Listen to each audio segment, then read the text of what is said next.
Hughes retrocedió aterrado ante tal descubrimiento. Tan oportuno era lo que le parecía cosa de brujería. Luego, recobrándose de su sorpresa, sacó una a una las diversas partes de esta extraña indumentaria que sin duda había prestado algún servicio y que, debido al largo abandono, se hallaba algo estropeada.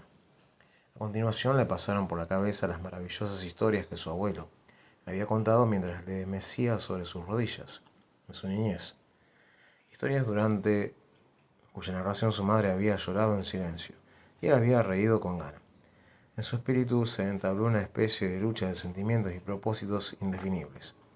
Prosiguió su mudo examen de esta herencia criminal y poco a poco su imaginación empezó a sentirse confusa ante vagos y extravagantes proyectos. El hambre y la desesperación le acuciaban a la vez. No veía ya nada sino a través de un prisma sangriento. Notaba sus mismos dientes, deseosos de morder, sentía unas ansias indecibles de correr. Se puso a aullar como si hubiese practicado toda su vida la licantropía y empezó a vestirse con el disfraz y los atributos de su nueva vocación. De haber sido esta grotesca metamorfosis verdadera consecuencia de un encantamiento, no se habría operado en él un cambio más asombroso, ayudado además por una fiebre que dio lugar a un enajenamiento temporal de su cerebro extraviado. No bien se encontró convertido en hombre lobo, en virtud de este atuendo, abandonó la cabaña como una exhalación, cruzó el bosque y salió al campo, blanco de escarcha y barrido por el frío viento del norte, aullando horriblemente y atravesando prados, barbechos y charcas como una sombra, pero a esa hora y en esa época del año no había ni un caminante rezagado que pudiera cruzarse con Hughes, a quien el rigor del viento y la excitación de la guerra le habían exaltado al más alto grado de extravagancia y audacia.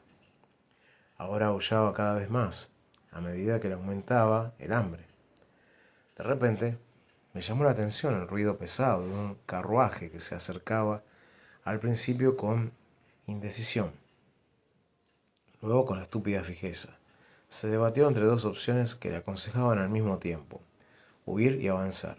El carro, o lo que fuese, seguía rodando hacia él.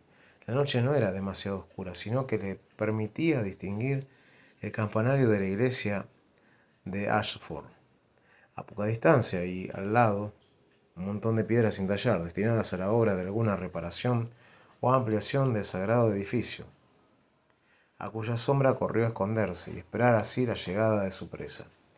Resultó ser el carro cubierto de Billy Blood, el carnicero de Ashford, que solía ir a vender carne a Canterbury 2 veces por semana y viajaba de noche para poder estar entre los primeros a la hora de abrir el mercado.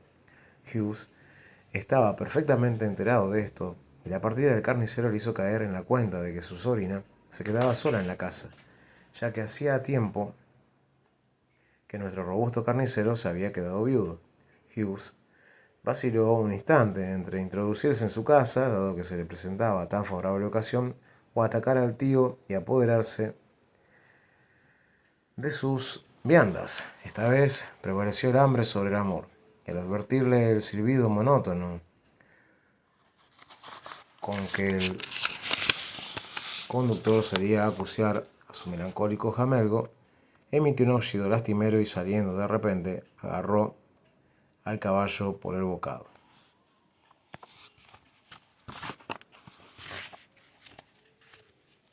Hughes, el hombre lobo. Sutherland Menzies, en Hombres Lobo.